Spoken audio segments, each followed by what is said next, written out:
नमस्कार। मैं doctor Vinay Singh Yadav, associate professor, राजकीय महाविद्यालय बैरोड अलवर, आपका इस कक्षा में स्वागत करता हूं, अभिनंदन करता हूं।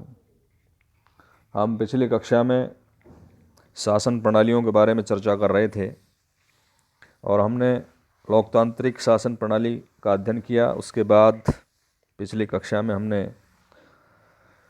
लोकतंत्र के विपरीत गुण वाली एक शासन व्यवस्था, अधिनायक तंत्र, डिक्टेटरशिप के बारे में चर्चा की थी और तानाशाही शासन के अर्थ परिभाषा और उसके कुछ सामान्य लक्षण क्या होते हैं उनके बारे में हमने चर्चा की थी। तो यहाँ ये स्पष्ट है कि साधारणतः जो अधिनायक तंत्र है या तानाशाही वाली जो व्यवस्था है उसमें जो संपूर्ण शक्ति है वो एक व्यक्ति के हाथ में केंद्रित होती है और ये व्यक्ति सर्वोच्च होता है और ये किसी के प्रति उत्तरदायी भी नहीं होता। बहुत सारे जो एक्सपर्ट हैं, विद्वान हैं, उन्होंने अलग अलग तरीके से इसको परिभाषित किया है। तो उसमें जो भाव निकल कर आता है कि वो यही है कि ये जो शासन प्रणाली है, अधिनायक तंत्र या तानाशाही, तो उसमें खास जो बात इन परिभाषाओं से निकलकर जो आई थी वो यही थी कि इसमें तानाशाह जो व्यक्ति होता है उसका एक खास किस्म का जादू या सम्मोहन होता है जो भीड़ का नेतृत्व करने की योग्यता रखता है। और दूसरी खास बात यह है कि उसकी जो शक्ति का आधार है वो संविधान, कानून नहीं बल्कि हिंसा या क्रांति के जरिए वो तख्ता पलट कर देता है और स्वयं शासक घोषित कर देता है। और तीसरी खास बात यह है कि तानाशाही सरकारें मनमाने ढंग से काम करती हैं, उनकी सत्ता पर अंकुश या सीमाएं नहीं होती हैं। और चौथी खास बात है कि जो तानाशाह होता है वो जन समर्थन पाने के लिए जन आंदोलन या झूठे प्रचार का सहारा लेता है और कभी कभी चुनाव का ढोंग भी रचता है। तो ये कुछ सिमिलर सी चीज़ें थी और अधिनायक तंत्र के जो लक्षण हैं उनके बारे में भी हमने चर्चा की। तो उससे इसका अर्थ परिभाषा स्पष्ट हो जाता है। आज हम बात करेंगे कि अधिनायक तंत्र का वर्गीकरण अलग अलग विद्वानों ने अलग अलग तरीके से इसका क्लासिफिकेशन किया है। सामान्य तौर पर जो वर्गीकरण किया जाता है वो है व्यक्तिगत अधिनायक तंत्र, दलीय अधिनायक तंत्र और सैनिक अधिनायक तंत्र। व्यक्तिगत अधिनायक तंत्र क्या होता है? इस प्रकार का जो अधिनायक तंत्र या तानाशाही व्यवस्था जो होती है वो इसकी जो स्थापना है वो नीति कुशल और युद्ध के जो एक्सपर्ट यानी प्रवीण नायक के द्वारा की जाती है। नायक की इच्छा ही सर्वोच्च और अनुल्लंघनीय होती है। फ्रांस में नेपोलियन बोनापार्ट इसी प्रकार की शासन व्यवस्था का प्रतीक था। दूसरा है दलीय अधिनायक तंत्र। इस प्रकार के अधिनायक तंत्र की स्थापना दलीय आधार पर की जाती है और दलीय अधिनायक तंत्र दो प्रकार का हो सकता है, तो समाजवादी, दूसरा पूंजीवादी। वर्तमान समय की जो पिछली शताब्दी रही है उसमें सोवियत संघ, चीन, उत्तरी Korea, Vietnam, Poland, Hungary, Yugoslavia, Romania, Bulgaria, Czechoslovakia, पूर्वी जर्मनी, अल्बानिया, क्यूबा की साम्यवादी तानाशाही प्रथम प्रकार का उदाहरण रही है। इसके विपरीत दक्षिणी अफ्रीका, पुर्तगाल, स्पेन आदि की जो फासिस्ट तानाशाही है वो द्वितीय प्रकार की उदाहरण मानी जा सकती है। तो ये दलीय अधिनायक तंत्र के प्रतीक हैं। इसी प्रकार है सैनिक अधिनायक तंत्र। इस प्रकार के अधिनायक तंत्र की स्थापना सेना के किसी अधिकारी के द्वारा सेना की मदद से की जाती है। द्वितीय विश्व युद्ध के बाद इंडोनेशिया, यूनान, म्यांमार जिसको बर्मा कहा जाता था, संयुक्त अरब गणराज्य, Libya, Ethiopia, Somalia, Sudan, Uganda, Ghana, Pakistan, Afghanistan, Bangladesh इत्यादि देशों में इसी प्रकार के अधिनायक तंत्र रहे हैं। आधुनिक शताब्दी में मुख्यतः दलीय अधिनायक तंत्रों और सैनिक अधिनायक तंत्रों के उदय पतन के उदाहरण दिख पड़ते हैं इसमें। तो ये इनका कुछ क्लासिफिकेशन है, अलग अलग टाइप के ये रहे हैं।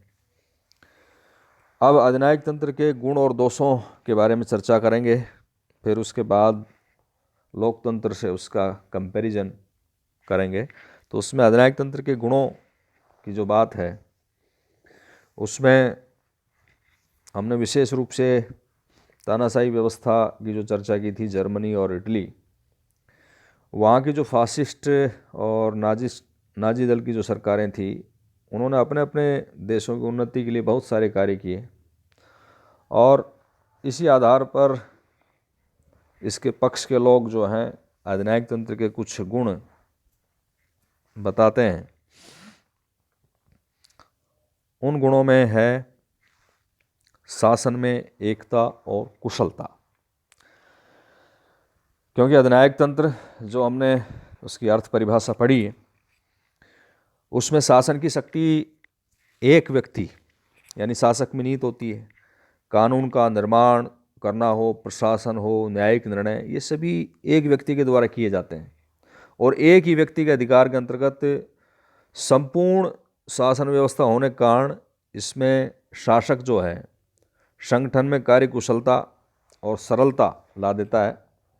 इजीली डिसीजन लिए जाते हैं, क्योंकि जो निर्णय का स्रोत है वो एक जगह होता है। और इसके पक्ष में ये भी कहा जाता है कि अधिनायक तंत्र का जो शासन है वो सक्षम और शीघ्र निर्णय लेने वाला मितव्ययी होता है। जैक्सन नाम के विद्वान ने स्पेन के जो अधिनायक थे रिवेरा, उसके बारे में उन्होंने लिखा है कि स्पेन वासियों के इतिहास में ये पहला मौका है जब रेल समय पर चलती हैं। नई रेल सड़कें बनाई गई, स्पेन के परंपरागत मार्गों की जगह मोटर सड़कों ने ले ली। अधिनायक के अधीन व्यापार उद्योग समृद्ध हुए, कृषि फली फूली और श्रम संकट दूर हो गया।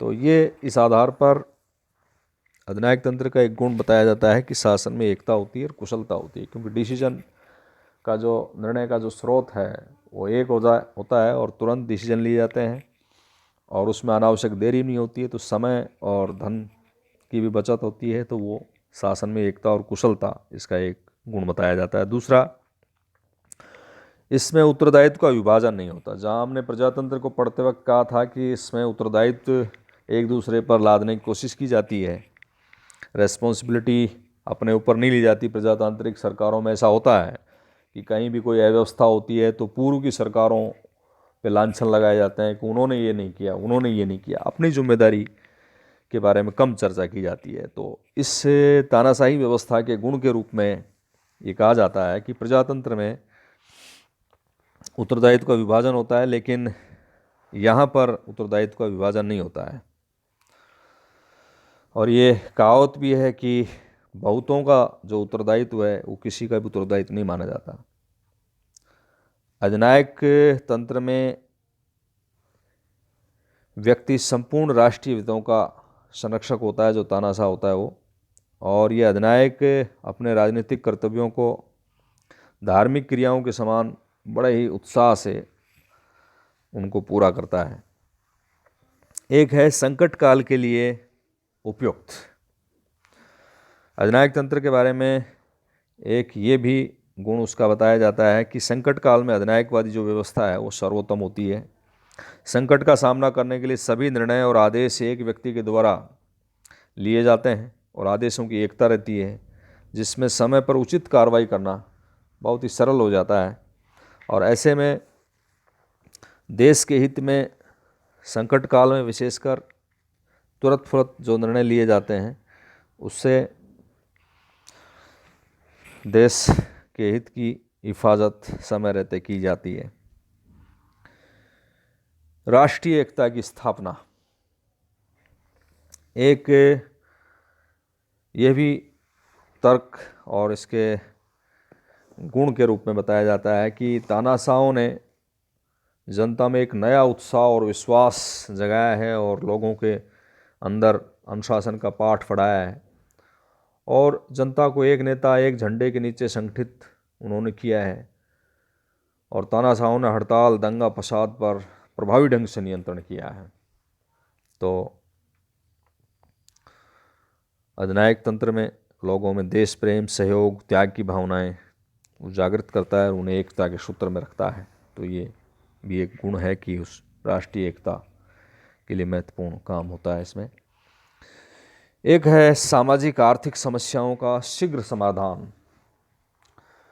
क्योंकि तानाशाही या अधिनायक तंत्र में सारी सत्ता जो है एक व्यक्ति में निहित होती है और उसके कारण न केवल निर्णय शीघ्रता से लिए जाते हैं बल्कि उन्हें लागू करने, उनके एग्जीक्यूट करने में भी सुगमता रहती है।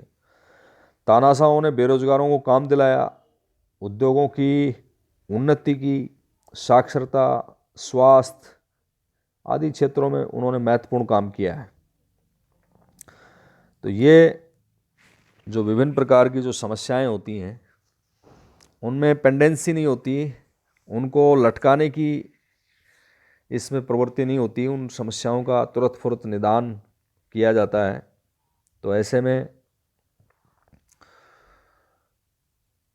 राज्य में जो विकास है और विशेषकर सामाजिक आर्थिक क्षेत्र में वो तीव्र गति से होता है। राष्ट्र के जो प्राकृतिक संसाधन होते हैं और जनशक्ति है जो है उसका कुशल प्रयोग होता है तो राष्ट्र में तीव्र विकास होता है। ऐसे एग्जाम्पल हमने पहले भी आपको उद्धृत किया था, नाजी जर्मनी, फांसी इटली और साम्यवादी चीन में ऐसे ही उदाहरण दिए जा सकते हैं। एक है शासन में स्थिरता। बहुत से देशों में लोकतंत्र की विफलता ही तानाशाही के उदय का कारण बनती है। जब लोकतंत्र विफल रहता है तथा सरकारें आए दिन गिरती रहती हैं तो तानाशाही को पनपने का मौका मिलता है। बांग्लादेश में जो उथल पुथल हुई उसका एक बड़ा कारण ये था कि वहाँ राजनीतिक भ्रष्टाचार का बोलबाला था और सत्ता की छीना झपट्टी चल रही थी। इसके विपरीत कई तानाशाहों ने काफ़ी लंबे समय तक राज्य किया है जिसमें शासन में स्थिरता आई है। बहुत सारे तानाशाहों के ऐसे एग्जाम्पल दिए जा सकते हैं कि वो सारे सत्ता के सूत्र क्योंकि एक तानाशाह के हाथ में रहते हैं तो शासन में स्थिरता होती है, स्ट्रॉन्ग डिसीजन लिए जा सकते हैं, समय और धन की भी बचत होती है। तो ये अधिनायक तंत्र के गुण हैं। आगे कक्षा में इसके दोष और प्रजातंत्र के साथ इसका तुलनात्मक अध्ययन करेंगे। धन्यवाद।